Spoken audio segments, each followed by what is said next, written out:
You are looking at Julian's pronunciation guide, where we look at how to pronounce better some of the most mispronounced words in the world, like this other curious word. But how do you say what you're looking for today?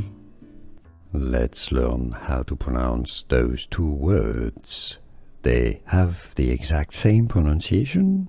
If you want to learn more vocabulary in English, stay tuned. I'll link to many confusing vocabulary in English at the end of this video. They're both pronounced as road.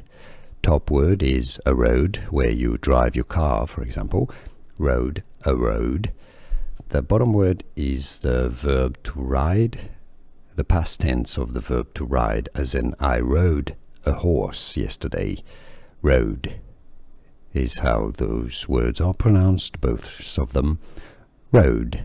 It's easy once you know road, and now you know. Here are more videos on how to pronounce more confusing words and names too many mispronounced. Like this video if you found it useful. I appreciate your support. I'll see you soon, and thanks for watching.